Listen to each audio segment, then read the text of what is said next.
অপদার্থ সরকার চলছে না, এটা সার্কাস চলছে, এটা সার্কাস চলছে, সরকার চলছে। এর প্রতিবাদে কেন আমাদের রাজ্যের মুখ্যমন্ত্রী গুজরাটের মুখ্যমন্ত্রীকে জবাব দিল না? অনেক গল্প আমরা শুনছি, অনেক গল্প আমাদেরকে বলা হচ্ছে, অনেক আমাদেরকে গল্প গিলানো হচ্ছে, কিন্তু দুর্ভাগ্য আমাদের পশ্চিম বাংলার নাগরিকগুলোকে রাস্তায় যাদেরকে গরু ছাগলের মতো হাঁটালো সেই রাজ্যের মুখ্যমন্ত্রী কেন গুজরাটের মুখ্যমন্ত্রীকে বললো না যে গুজরাটের অনেক ব্যবসায়ী পশ্চিম বাংলায় ব্যবসা করছে, তাদেরকে আমরা নিরাপত্তা দিচ্ছি, তাদেরকে ব্যবসা করার সুযোগ দিচ্ছি, আমাদের শ্রমিকদের উপরে যদি অত্যাচার হয় তাহলে ভাইজান ভাইজান ভাইজান জিন্দাবাদ, ভাইজান ভাইজান ভাইজান জিন্দাবাদ, গরিব সবাই কণ্ঠ নওশাদ সিদ্দিকী ভাইজান স্বাগতম, গরিব সবাই কণ্ঠ নওশাদ সিদ্দিকী ভাইজান ওয়েলকাম, ওয়েলকাম ওয়েলকাম নওশাদ ভাই ওয়েলকাম, ভাইজান ভাইজান ভাইজান জিন্দাবাদ, ইনকলাবো ইনকলাবো ইনকলাবো জিন্দাবাদ, আইএসএফ আইএসএফ আইএসএফ জিন্দাবাদ, বসিরহাট উত্তরের পক্ষ থেকে নওশাদ ভাইকে জানাই লাখো কোটি সালাম, ওয়েলকাম ওয়েলকাম, ভাইজান স্বাগতম, ভাইজান ওয়েলকাম, আইএসএফ আইএসএফ আইএসএফ জিন্দাবাদ, আইএসএফ আইএসএফ আইএসএফ জিন্দাবাদ, বাংলার একমাত্র প্রতিবাদী কণ্ঠ নওশাদ সিদ্দিকী ভাইজান জিন্দাবাদ, বাংলার একমাত্র প্রতিবাদী কণ্ঠ নওশাদ সিদ্দিকী ভাইজান জিন্দাবাদ, গরিবের কণ্ঠ নওশাদ সিদ্দিকী ভাইজান জিন্দাবাদ, পিছিয়ে পড়া মানুষের কণ্ঠ নওশাদ সিদ্দিকী।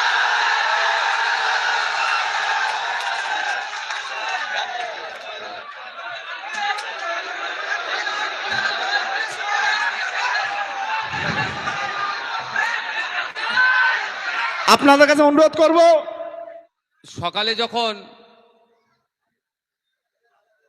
ঘুম থেকে উঠেছি, উঠে বাইরে বেরিয়েছি, কিছু মানুষজন এসেছিলেন, তাদের সাথে কথা বলে যখন বার হচ্ছিলাম রাস্তায় বিভিন্ন জায়গায় বৃষ্টি হচ্ছিল। আমি তো ভাবছিলাম আমাদের যারা আছে মুসাকে ফোন করতে বলেছিলাম, মুসা বলবে প্রোগ্রাম আজকে হচ্ছে না, আমি গাড়ি ঘুরিয়ে নিয়ে বাড়ি চলে যাব, বিশাল আনন্দ লাগছিল যা বৃষ্টি হচ্ছিল। কিন্তু মুসা বলছে না ভাইজান, এখানে বৃষ্টি হলো, লোকজন আসবে, বক্তব্য শুনতে চাইবে। সত্যি আমি এখানে এসে দেখলাম বা দেখতে পাচ্ছি, মানে রাস্তায় যেভাবে মায়েরা বাপেরা ভাইয়েরা আমাদেরকে বক্তব্য শোনার জন্য বা এই প্রোগ্রামকে সাফল্য করার জন্য এসে উপস্থিত হয়েছেন, সত্যি মানে আমার যে ধারণাটা ছিল বৃষ্টি হলে হয়তো লোকজন কম হতে পারে, তার ঠিক উল্টো এখানে আপনারা এসে দেখতে পেলাম। আমি ধন্যবাদ জানাই আপনাদের, এই বৃষ্টিকে উপেক্ষা করে আপনারা এসে উপস্থিত হয়েছেন। বেশ কটা বিষয়ের উপরে আজকে আমাদের এই প্রতিবাদ সভাকে আপনারা সাফল্যের উচ্চ শিখরে নিয়ে যেতে সহযোগিতা করেছেন। আমি ধন্যবাদ জানাবো রাজেন্দ্রপুরের অঞ্চলের নেতৃত্বদেরকে, যাদের সব থেকে বেশি উদ্যোগ এই প্রোগ্রামটা করার জন্য। একদম শর্ট টাইম দেওয়া হয়েছিল, অল্প কয়েক দিনের মধ্যেই এত ভালো প্রোগ্রাম করেছে। আমি গর্বিত, আমার মুসা পিয়ারুল যারা দায়িত্বশীল আছে তারা দায়িত্ব নিয়ে অন্তত এই সুন্দর গুছিয়ে প্রোগ্রাম করার জন্য আমি তাদেরকে ধন্যবাদ জানাই। মিডিয়ার বন্ধুদের, মিনিস্ট্রি মিডিয়া থেকে শুরু করে বিভিন্ন সোশ্যাল সাইটে যারা কাজ করেন, এরা এসে আজকে আমাদের এই প্রোগ্রামকে কভার করছেন। শুধু রাজ্য নয়, রাজ্যের বাইরে আন্তর্জাতিক স্তরেও কিন্তু আপনাদের দ্বারা খবর ছড়িয়ে যায়। আমি ধন্যবাদ জানাবো প্রশাসনের বন্ধুদেরকে, যারা আমাদেরকে এই প্রোগ্রাম করতে পূর্ণ সহযোগিতা করেছেন এবং এখনো সহযোগিতা করছেন, যাদের সহযোগিতা নিয়ে আমরা সুষ্ঠুভাবে এই প্রোগ্রাম শেষ করব। ধন্যবাদ জানাই আজকের এই যারা বক্তব্য দিয়েছেন, বিভিন্ন জেলার নেতৃত্বরা, আমাদের জেলার নেতৃত্বরা বক্তব্য দিয়েছেন, অনেক আলোচনা করেছেন। আমি গুটি কয়েক কথা আপনাদেরকে জানাবো। আজকে আমাদের প্রতিবাদ সভা বেশ কিছু বিষয়ের উপরে আছে। প্রথমত, কেন্দ্র সরকারের নিয়ে আসা ওয়াকফ সংশোধনী 2025 বাতিলের দাবিতে প্রতিবাদ সভা। দ্বিতীয় হচ্ছে আমার আপনার বাড়ির মেয়ে, আমার আপনার কন্যা তামান্না খাতুনকে যেভাবে বর্বরচিত আক্রমণে বোমা মেরে খুন করেছে, খুনিদের সর্বোচ্চ শাস্তির দাবিতে প্রতিবাদ সভা। আপনার আমার বাড়ির মেয়ে কসবার ল কলেজে সে আইনজীবী হওয়ার স্বপ্ন ছিল, আইন নিয়ে পড়তে গিয়েছিল, সেখানে যেভাবে তৃণমূলের ছত্রছায়া থেকে ওই যারা সমাজবিরোধী কুলাঙ্গারগুলো মেয়েটির সাথে অপকর্ম করেছে, যারা এই কুলাঙ্গারগুলো করেছে একটাও না ছাড় পায়, তাদের সর্বোচ্চ শাস্তির জন্য আজকে আমাদের এই প্রতিবাদ সভা। শুধু তাই নয়, সাথে সাথে ওবিসি নিয়ে যে নাটক চলছে রাজ্য সরকার চালাচ্ছে, ফলে শুধু মুসলমানরা ক্ষতিগ্রস্ত হচ্ছে না, পিছিয়ে বর্গের আমার হিন্দু সমাজের ভাইরাও কলেজে ভর্তি, শিক্ষকতা বা বিভিন্ন ক্ষেত্রে OBC A OBC B certificate না থাকার ফলে অনেক তারা সমস্যার সম্মুখীন হচ্ছে, ওরা বঞ্চনার শিকার হচ্ছে। এই বঞ্চনা কেন হচ্ছে তার জন্য আজকে আমাদের এই প্রতিবাদ সভা। আমাদের এই প্রতিবাদ সভা বিভিন্ন রাজ্যে বাঙালি শ্রমিকদের উপরে যেভাবে আক্রমণ হচ্ছে, তাদের উপর অত্যাচার হচ্ছে, অত্যাচার বন্ধের জন্য আজকে আমাদের এই প্রতিবাদ সভা। আমি কোনটা বলবো কোনটা ছাড়বো সময় কি হবে বলতে পারছি না। আপনার কি সমগ্র বিষয়টাতে যদি আমি বলি বলার মতো শোনার মতো মানসিকতা আছে? যারা একটু শুনতে চান একটু হাত তুলুন তো। আপনারা শুনতে চান? আপনারা শুনতে চান ভাই? যারা হাত তুলে থাকুন। মায়েরা শুনতে চান তো সমস্ত বিষয়ের উপরে, তাহলে আমি আলোকপাত করতে পারি। আপনার ধৈর্য থাকবে তো ভাই? হ্যাঁ, আমি তাহলে সব থেকে শেষের পয়েন্টটা দিয়ে আগে শুরু করি। বিভিন্ন বা ভিন রাজ্যে বাঙালিদের উপরে অত্যাচার ক্রমশ বাড়তে শুরু হয়েছে। এটা নিরসন হওয়া দরকার, এটা বন্ধ হওয়া দরকার। বন্ধ কিভাবে করবেন? নওশাদ সিদ্দিকীর হাতে বন্ধ করার ক্ষমতা নাই। যদি নওশাদ সিদ্দিকীরা শাসক দলে থাকতো, অর্থাৎ রাজ্য পরিচালনার দায়িত্ব যদি আপনারা আমাদের হাতে দিতেন 2021 সালে, আমি দায়িত্ব নিয়ে বলছি এগুলো আমাদের বন্ধ করতে 10 মিনিট টাইম লাগতো না। উদাহরণ দিয়ে আপনাদের বুঝিয়ে দিচ্ছি। উড়িষ্যায় বাঙালি শ্রমিকদের উপর অত্যাচার হচ্ছে। আজকে আমাকে ফোন করেছে, ডিটেলস আমি চেয়েছি, বাঙালি শ্রমিকদেরকে বাংলাদেশি বলে উড়িষ্যার পুলিশ তুলে নিয়ে গিয়ে জেলের মধ্যে রাখছে। এর সমাধান কি আছে ভাই? সমাধান কি করতে হবে?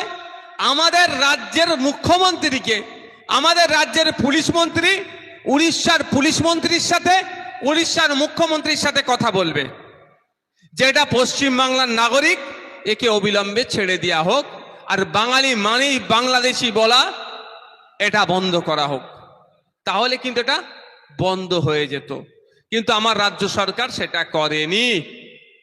যদি না বন্ধ করে, তারপরেও বাংলাদেশি বলে যদি ডিস্টার্ব করে, এতদিন গুন্ডা মস্তান সমাজ বিরোধীরা বাঙালি শ্রমিকদের উপরে ভিন্ন রাজ্যে অত্যাচার করত, এখন সেই রাজ্য সরকার অত্যাচার করতে লেগে গিয়েছে। তার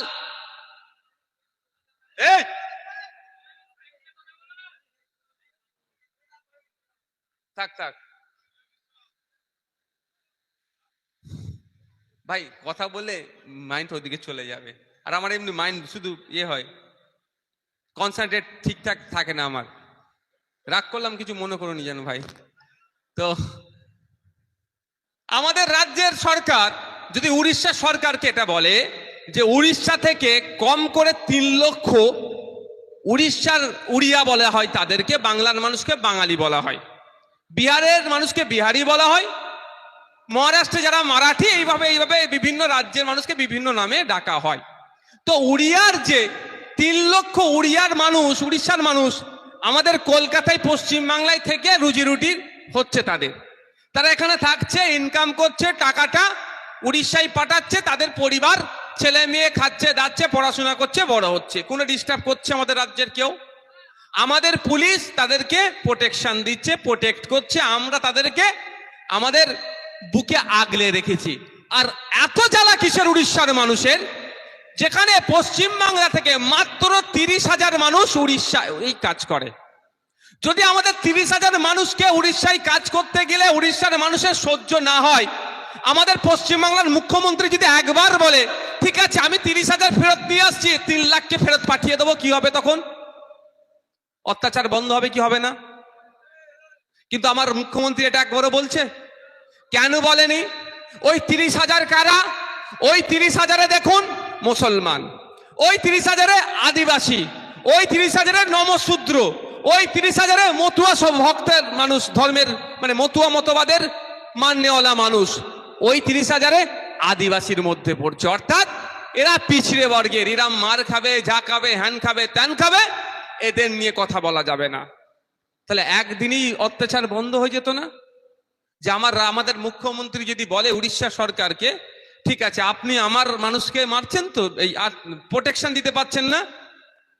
আমি বলছি না উড়িষ্যা সরকার নিজে মারছে, কিন্তু তুলে নিয়ে গিয়ে বাংলাদেশি বলছে। তারপরেও বলছি আপনি আমাদের নাগরিককে প্রোটেকশন দিতে পারছেন না, আপনার 3 লাখ নাগরিককে আমি প্রোটেকশন দিচ্ছি, চলুন ফেরত নিয়ে চলে যান, আমি বাসে তুলে দিচ্ছি বা ট্রেনে হাওড়া থেকে বা সাঁতরাগাছি থেকে ট্রেনে তুলে দিচ্ছি, যাক উড়িষ্যায় চলে যাক, আর আমার 30,000-কে আমি ফেরত নিয়ে চলে আসছি।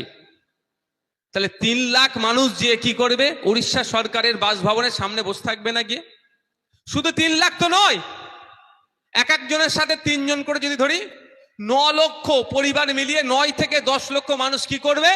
উড়িষ্যা সরকারের বাসভবন ঘেরাও করে বসে থাকবে। কেন? যে তোমরা বাঙালি শ্রমিকদেরকে নিরাপত্তা দিতে পারোনি বলে আজকে আমাদেরকে বাংলা থেকে ছেড়ে চলে আসতে হয়েছে, আমাদের এই 10 লাখ মানুষের খাবো কি করে, তুমি ব্যবস্থা করো। তাই তো নাকি ভাই? কিন্তু এটা আমার রাজ্য সরকার করছে না কেন? গুজরাটে কদিন আগে দেখলাম গরু ছাগলকে যেভাবে নিয়ে যায় রাস্তা দিয়ে বাজার থেকে কিনে, দড়ি দিয়ে দুদিকে করে পুলিশ দিয়ে ওই রোদে তাদেরকে অনেকের জামা খুলিয়ে হাঁটাচ্ছে। চরম মানবতা বিরোধী নয়? চরম অন্যায় নয়? সেখানেও অপবাদ দেওয়া হচ্ছে এরা নাকি বাংলাদেশি, কিন্তু অধিকাংশ পশ্চিম বাংলার তারা নাগরিক, বাংলায় কথা বলা তাদের অপরাধ হয়ে গিয়েছে। কিন্তু এর প্রতিবাদে কেন আমাদের রাজ্যের মুখ্যমন্ত্রী গুজরাটের মুখ্যমন্ত্রীকে জবাব দিল না? অনেক গল্প আমরা শুনছি, অনেক গল্প আমাদেরকে বলা হচ্ছে, অনেক আমাদেরকে গল্প গিলানো হচ্ছে, কিন্তু দুর্ভাগ্য আমাদের পশ্চিম বাংলার নাগরিকগুলোকে রাস্তায় যাদেরকে গরু ছাগলের মতো হাঁটালো সেই রাজ্যের মুখ্যমন্ত্রী কেন গুজরাটের মুখ্যমন্ত্রীকে বলল না যে গুজরাটের অনেক ব্যবসায়ী পশ্চিম বাংলায় ব্যবসা করছে, তাদেরকে আমরা নিরাপত্তা দিচ্ছি, তাদেরকে ব্যবসা করার সুযোগ দিচ্ছি, আমাদের শ্রমিকদের উপরে যদি অত্যাচার হয় তাহলে গুজরাটে কিন্তু এদেরকে পাঠিয়ে দেব? কেন বললো না? বললো না কেন? মারছে কাকে? আপনার আমার ভাইকে তো মারছে। কাকে? নমশূদ্রকে মারছে। কাকে? দলিতকে মারছে। কাকে? মুসলমানকে। ওই জন্য এদের মুখে কথা নাই। আর ভোটের দিনে দেখবেন লাইনে এরা আগে দেয়, সকাল সকাল চান করে গোসল করে লাইন আগে ভোট দিতে যায় এরাই, মুসলমান, নমশূদ্র, দলিত, আদিবাসী এরাই যায়। পিছড়ে বর্গের যারা ভোটের মিটিংয়ে এরাই ভর্তি করে। এই 21শে জুলাই হবে, দেখবেন হো হো করে ছুটছে কারা? এই সমাজের মানুষজন। কবে জ্ঞান ফিরবে এদের? তাই আমি আপনাদের বলি, আমি আর একটা সমাধানের জন্য বলেছিলাম পশ্চিমবাংলা সরকারকে। সমাধানটা কি? প্রতিটা রাজ্যে একটা করে অফিসার রাখা হোক পশ্চিমবাংলা সরকারের পক্ষ থেকে। এই উড়িষ্যাতে বাংলাদেশি বলে ধরেছে, ফোন ঘুরতে ঘুরতে আমার কাছে আসছে, আমি যোগাযোগ করছি, অন্যজনের কাছে আসছে, তারা ছাড়ানোর চেষ্টা করছে। কিন্তু প্রতিটা রাজ্যে যদি একটা করে পশ্চিমবাংলার অফিসার থাকতো, যখন এই গুজরাটে হোক, তামিলনাড়ুতে হোক, কর্ণাটকাতে হোক, মহারাষ্ট্রে হোক, হরিয়ানাতে হোক, যে কোনো আমাদের শ্রমিকদের উপর অত্যাচার হলে সঙ্গে সঙ্গে ওই রাজ্যে আমাদের যে অফিসার থাকবে তাকে তো কল করতো। তার কাজ কি হতো? লোকাল থানায় যোগাযোগ করে এটা সমাধান করা। আপনি বলুন, এখানে যারা কেরলের আছে, কেরলে কাজে যাই আমরা অনেক, কর্ণাটকাতে কাজে যাই, মহারাষ্ট্রে কাজে যাই, আপনার তামিলনাড়ুতে কাজে যাচ্ছে তো আমাদের লোকজন। তামিলনাড়ুতে কোনো একটা সমস্যা হয়েছে, পুলিশ তুলে নিয়ে গেছে, ধরো থানায় নিয়ে গিয়ে ও দুটো ভাষায় খুব বেশি হলে কথা বলে, ওরা হিন্দি বলতে চায় না। কি বলে? হয় তাদের লোকাল ল্যাঙ্গুয়েজ আর না হলে ইংলিশে। আমরা যারা শ্রমিক যাচ্ছি আমরা কি ইংলিশ বলতে পারবো তো সেই রকম ভাবে? বাংলা ছাড়া আর হিন্দি, হিন্দি ওরা শুনতে চায় না। তাহলে সমাধান কিভাবে হবে? আমাকে অমুক লোক মেরেছে আমি কিভাবে বলবো? মার তো আমি খেলাম, আবার পুলিশ আমাকে তুলে নিয়ে এসছে, তামিলনাড়ুর পুলিশ। তাহলে যদি আমাকে তুলে নিয়ে আসার সাথে সাথে আমি তো একা যাইনি, আরো তো কাজের লোক আছে আমার সাথে, তারা যদি অফিসারকে ফোন করে, নোডাল অফিসার হিসাবে নিয়োগের কথা বলেছিলাম কি, যে আমাদের অমুক লোককে তুলে নিয়ে গেছে, সেই অফিসারটা তো ইংলিশে কথা বলবে, থানার সাথে কথা বলবে, বা তাদের লোকাল ল্যাঙ্গুয়েজ যদি পারে, রপ্ত করতে পারে। এই ধরনের প্রভিশন আছে ভাই। ইন্ডিয়ান ফরেন সার্ভিস IFS, শুধু IS IPS নয়, IFS-ও আছে। পশ্চিম বাংলার মানুষ সৌদিতে গিয়ে চাকরি করছে, আরবিতে তাদের সাথে কথা বলছে। পশ্চিম বাংলা ভারতবর্ষের মানুষ জাপানে গিয়ে আমাদের অ্যাম্বাসিতে চাকরি করছে, জাপানিজ ল্যাঙ্গুয়েজ ব্যাপকভাবে বলছে, কি ট্রেনিং নিয়ে পাস করার পরে সরকার টাকা দেয় তাকে ওই ল্যাঙ্গুয়েজ শেখার জন্য। বুঝতে পেরেছেন? তাহলে পশ্চিম বাংলার মানুষ তামিলনাড়ুতে চাকরি সেই পাবে, মোটা মাইনে তাকেই দেওয়া হবে যে তামিলনাড়ুর লোকাল ল্যাঙ্গুয়েজ কথা বলতে শিখবে। পশ্চিম বাংলার নাগরিক তাকে মহারাষ্ট্রের চাকরিতে এমনি নিয়োগ করবো না তো, যে মারাঠি ভাষা ভালো করে বলতে পারবে। তাহলে বলুন, তামিলনাড়ুতে তুলে নিয়ে গেছে, ওই অফিসারটাকে ফোন করলে সেই অফিসার থানার সাথে কথা বলে তৎক্ষণিক সেটাকে রিলিফ পাবেন কি পাবেন না ভাই? পাওয়া যাবে তো। কিন্তু রাজ্য সরকার সেটা করছে না। আমরা বারবার এটা নিয়ে বলছি, আগামীকাল আমরা আমাদের রাজ্যের পক্ষ থেকে, আমাদের কমিটির পক্ষ থেকে শ্রম দপ্তরে আমরা ডেপুটেশন দিতে যাচ্ছি। আমরা শ্রম দপ্তরকে জানাচ্ছি যে এইগুলো আবার ওদের কানে একবার ঢুকানোর চেষ্টা করছি। এটা না হলে যদি শ্রম দপ্তর ব্যবস্থা না গ্রহণ করে, যেই সমস্ত শ্রমিকরা বাইরে রাজ্যে গিয়ে অত্যাচারের শিকার হয়ে বাংলায় ফিরে আসছে, তাদের পরিবারকে নিয়ে গিয়ে শ্রম দপ্তরের সামনে অনির্দিষ্টকালের জন্য আমরা ধর্নায় বসবো। কালকে একটা জানিয়ে আসবো, যদি সুরাহা না হয়, যারা ফিরে আসছে, হয় এদের কাজের ব্যবস্থা করো, না হলে এদেরকে ভাতা দাও মাসে 10,000 টাকা করে পরিবার পিছু, আর না হলে সমাধান যতদিন না হচ্ছে এখানে বসে থাকবো। আরো কিছু প্রস্তাব রাখবো আমরা। তাই বন্ধুগণ, এই যে ভিন্ন রাজ্যে অত্যাচার হচ্ছে, অত্যাচার বন্ধ নওশাদ সিদ্দিকী করতে পারবে না। কিন্তু নওশাদ সিদ্দিকীর দেখানো পথে যদি রাজ্য সরকার চলে, ওভারনাইট এই অত্যাচার বন্ধ হয়ে যাবে। এটা আমি দায়িত্ব নিয়ে বলতে পারি। অপদার্থ সরকার চলছে না, এটা সার্কাস চলছে, সরকার চলছে না।